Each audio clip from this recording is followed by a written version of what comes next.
Ya, assalamualaikum warahmatullahi wabarakatuh. Waalaikumsalam warahmatullahi wabarakatuh. Selamat pagi, salam sejahtera untuk kita semua.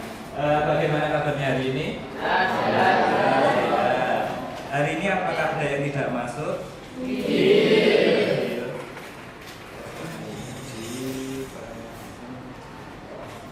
Nah, saya absen dulu ya.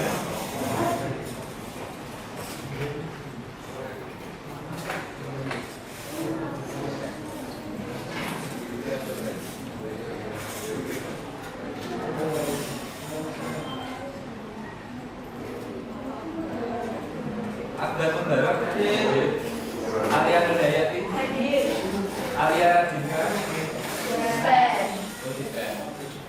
Andika Sasya, Angger Yudhistiro, Aswadina,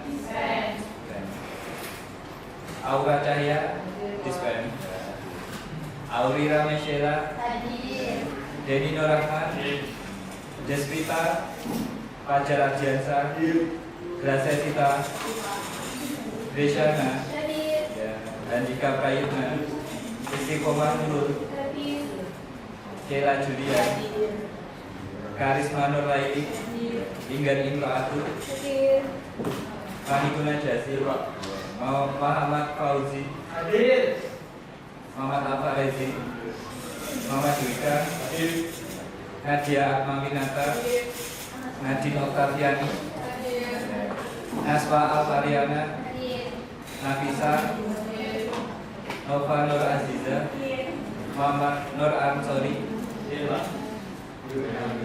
Raja Opalia, Rama Aditya, Rasha Akala, Rashid Surya, Ruli Putra, Safira Aruf, Rizka Dwi, Sultan Faridin, semua ya.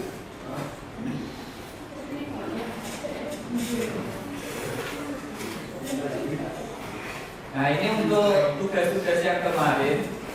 Bagi yang belum mengumpulkan, siapa? Ini yang tugas tugas 7 itu yang Lapentor ya. Nah, ini kelompoknya siapa yang belum? Kelompoknya Andika. Nah, ini yang kelompoknya Alia juga apa itu?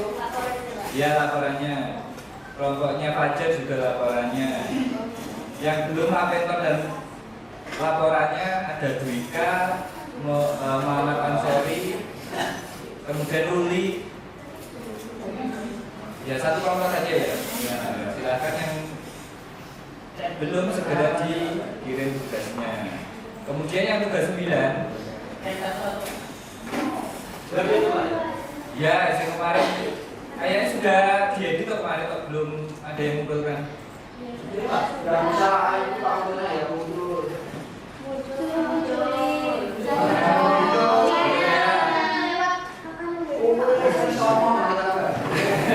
Masa sampai kan somong.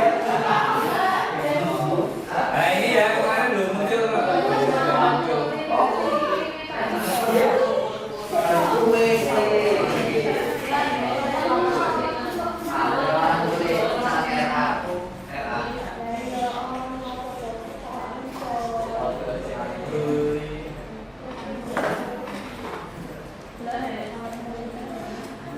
Nah, untuk hasil ini kok pasti draft belum kok kirim kok sing anu. Linknya langsung aja ya.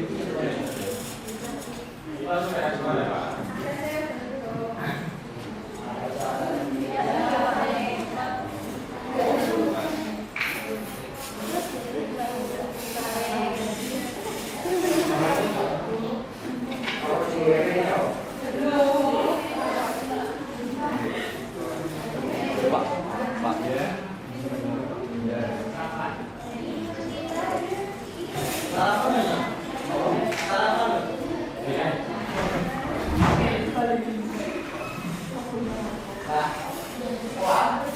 Nah, ini ya warna sudah diperbaiki.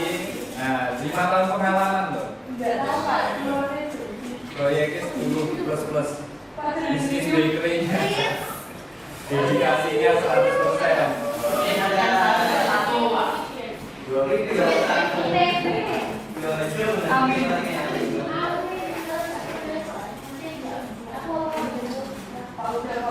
Nah, MRT ini loh bisnisnya proyek pelabuhan.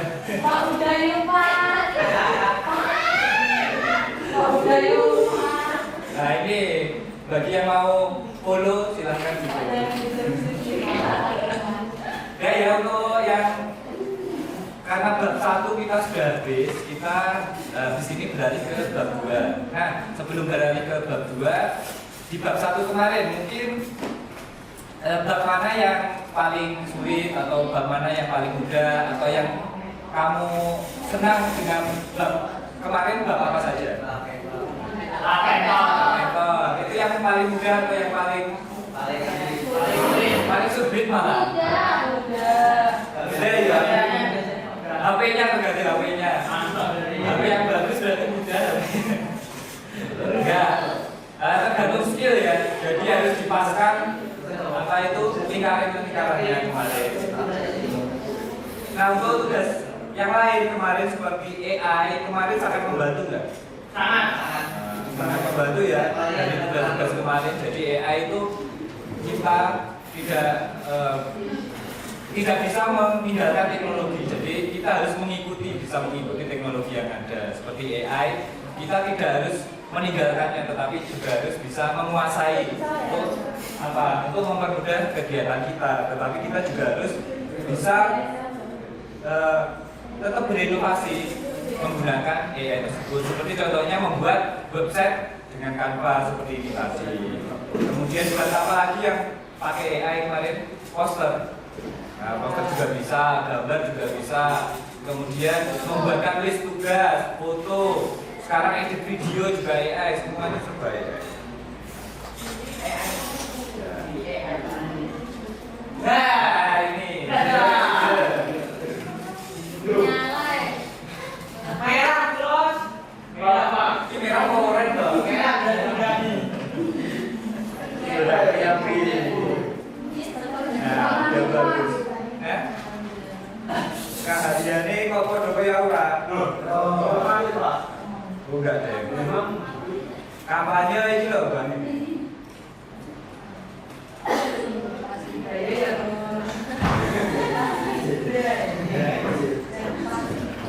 Aku aja lho kayak gitu. Coba. Ini Pak Kocok ini pakai ini. Terus sing buka web komunikasi Pak Kocok.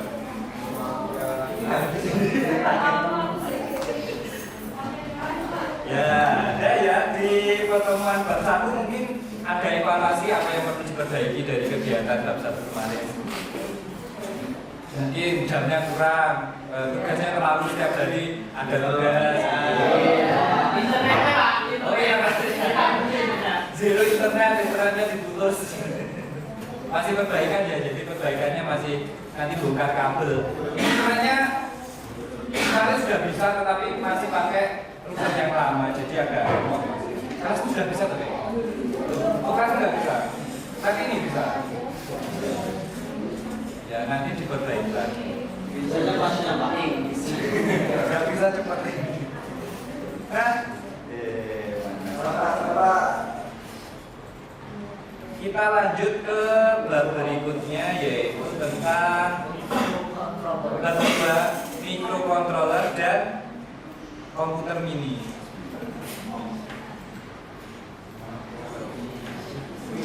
Nah, ada yang tahu sekilas tentang mikrocontroller? Nah, mikrocontroller atau yang disebut dengan perangkat kecil ini bisa disebut juga komputer mini. Jadi kalau komputer kan kita kan lebih kompleks ya. Kalau mikrocontroller ini lebih sederhana, tetapi fungsinya itu lebih banyak juga.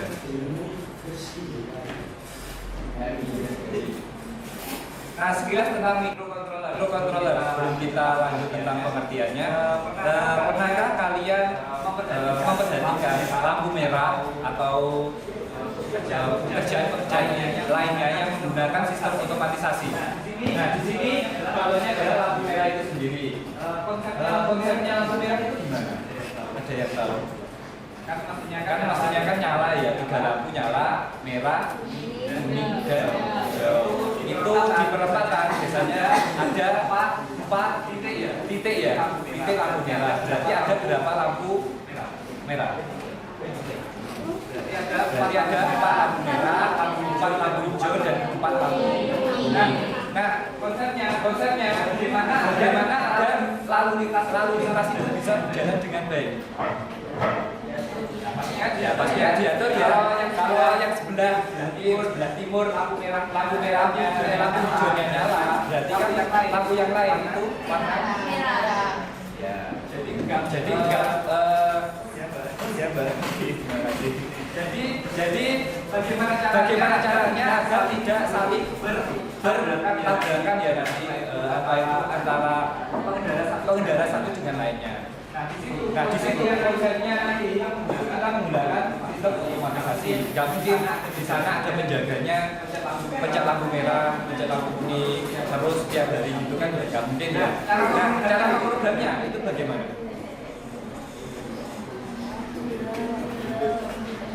Pakai apa? Timer. Ya. Timer rokok. Terus timernya. Nanti pakainya microcontroller ini. Yaitu kita di dalam microcontroller kita bisa menginputkan coding atau program ke dalam alat ini. Jadi alat ini kita program sesuai dengan perintah kita, umpama lampu merah menyala 30 detik, kemudian lampu yang lainnya 20 detik dan lain sebagainya, nanti bisa dijalankan lewat microcontroller ini. Nah, microcontroller ini bisa disebut dengan komputer mini yang dapat diprogram dan dikendalikan dengan perangkat-perangkat elektronik lainnya. Nah, di dalam microcontroller itu ada apa saja? Nantinya di microcontroller itu tidak bisa berjalan sendiri, tetapi ada komponen-komponen pendukungnya seperti komponen sensor, kemudian aktuator dan lain sebagainya. Kemudian ada pin di dalam microcontroller itu ada titik-titik kecil ini adalah pin yang digunakan untuk input dan output program di dalamnya. Jadi sebelum kita mulai, kita lebih kenal dulu dengan microcontrollernya ini nanti. Kita menggunakan microcontroller ESP32. Sebenarnya ada banyak sekali microcontroller yang bisa kita gunakan. Nah, seperti ini ada Arduino, kemudian ada APL, ada Mega dan lain sebagainya. Tapi nanti kita fokus ke ESP32 ini. Untuk programnya gimana? Sama saja sebenarnya nanti program ini dan ini digunakan sama saja, yang membedakan adalah library-nya. Nah, ESP32 itu alat apa sih?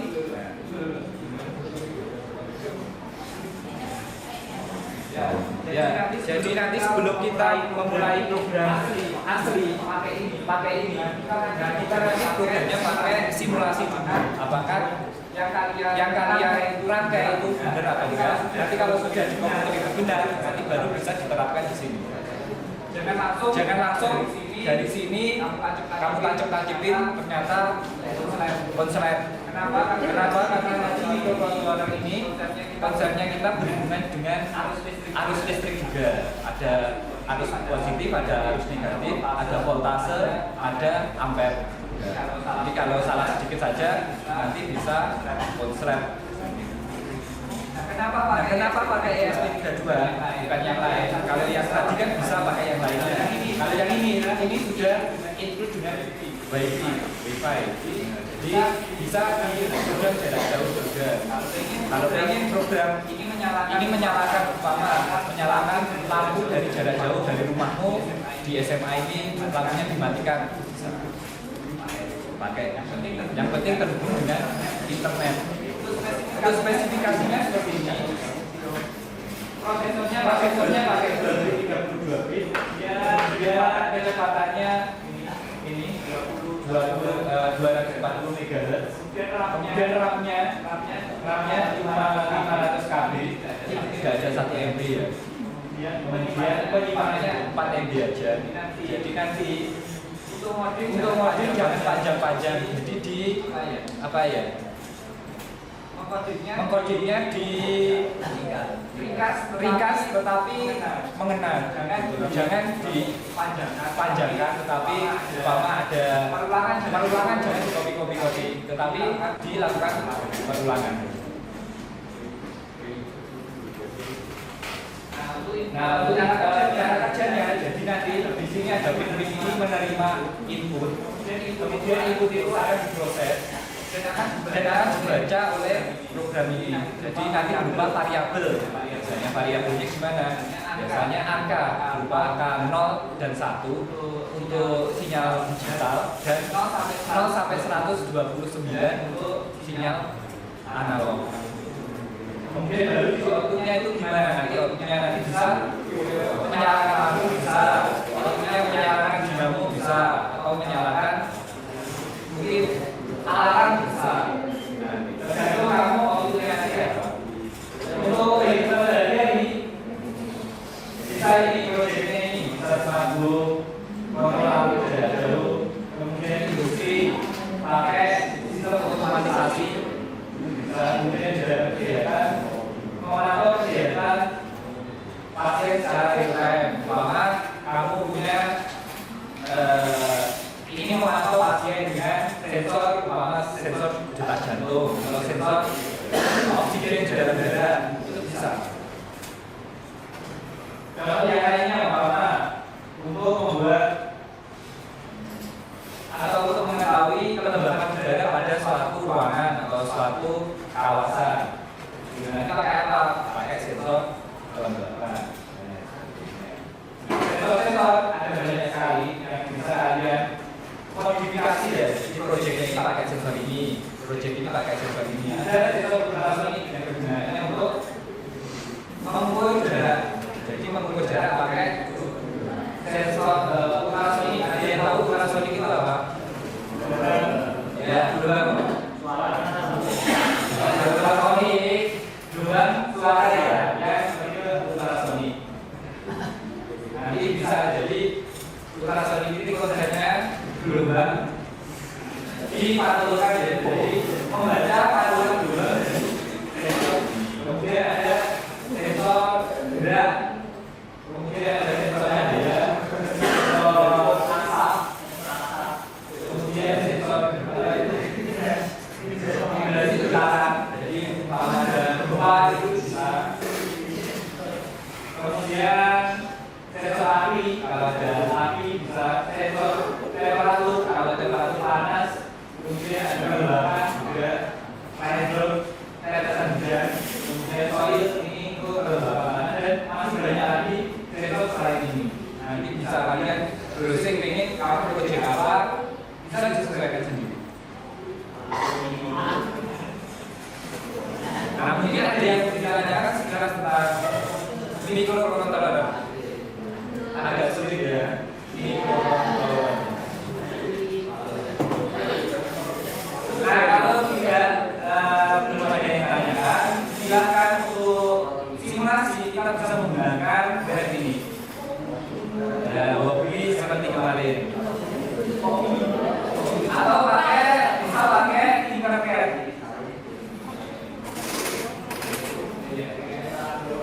Nah ini bisa pakai Tinkercad ini.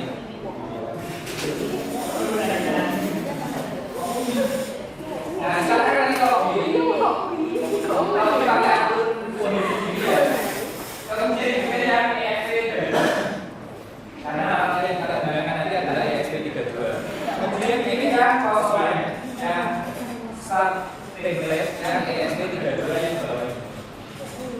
Saya rekomendasikan lewat Chromebook atau pakai PC karena pakai HP itu walaupun bisa tapi pembeliannya itu sulit. Ya, pakai Word silakan.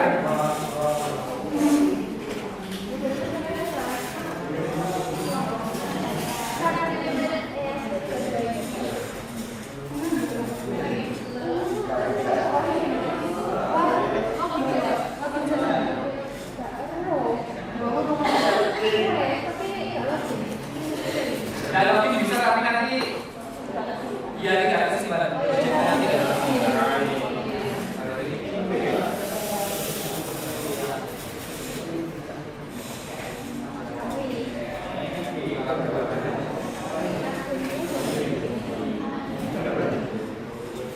nah, sambil menunggu kita kendalikan dari sini nanti tampilannya seperti ini. Lalu di sini pun tampilannya sama. Nah, di sini ada yang namanya pin. Pin ini yang mana? Titik-titik ini. Yang akan kalian sambungkan dengan kabel nantinya. Nah, di sini ada keterangan GND, ada 23, TRX, 3 volt, 5 volt dan lain sebagainya. Kegunaannya apa? Nah, kalau sudah ini kan, kalau di listrik kan ada dua arus ya, arus positif dan arus negatif. Nah, kalau yang sudah ini nanti ke arus negatifnya. Nah, kemudian arus positifnya di mana? Ada 3 volt ini, 3 volt dan 5 volt ini. Yang lainnya gimana? Yang lainnya adalah pin untuk mengikutkan dan outputnya nanti. Jadi di sini umpama kalian ingin memprogram pin nomor 23, berarti di sini di programnya nanti kamu pakai pin 20.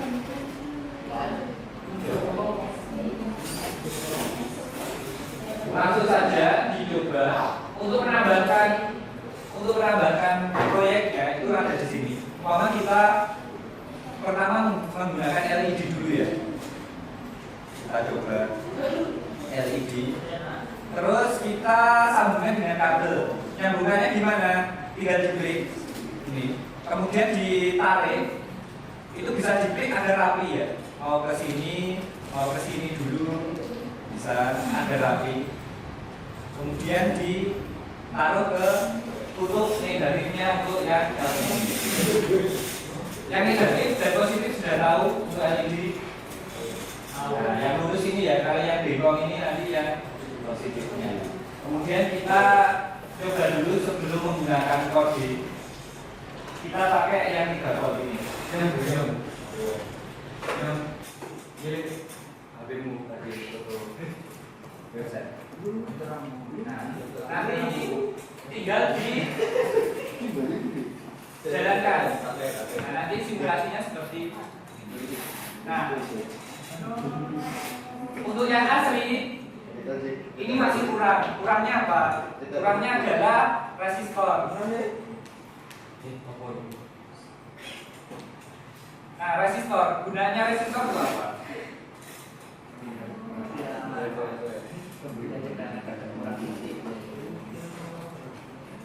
Ya, gunanya adalah untuk mengamankan arus yang berlebihan ya. Jadi nanti di sini nanti diinputkan 220 ohm.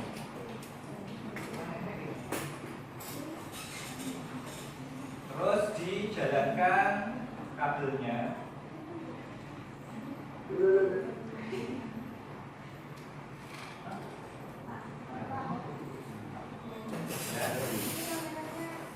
Masih.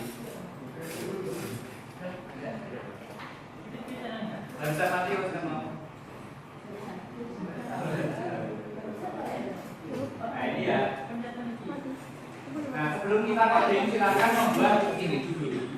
Ya, dijalankan bisa enggak? Nanti baru setelah ini berhasil kita belajar untuk mengcoding menyalakan ini dengan perintah yang kita silakan di tes.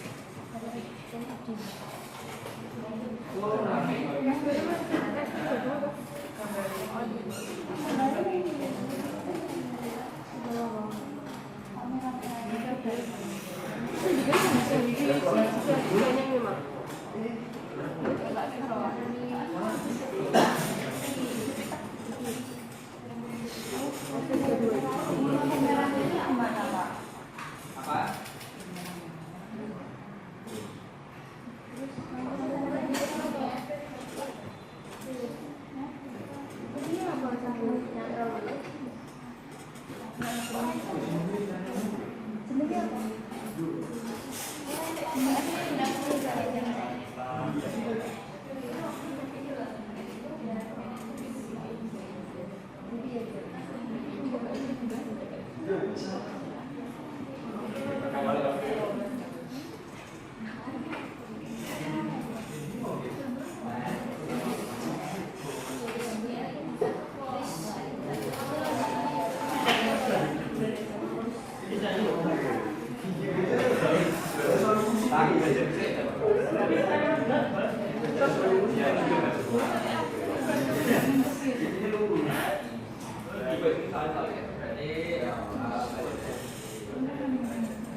Ya, jalankan namanya.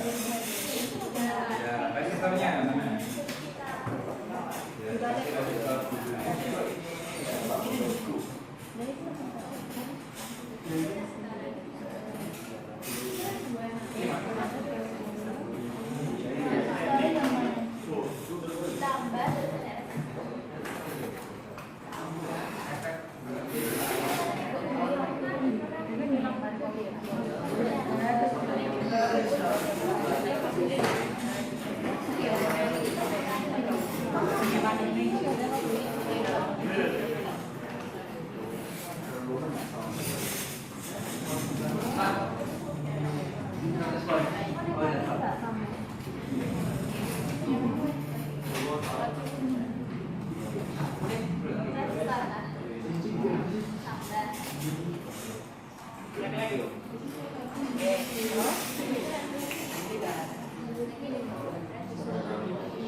Laporan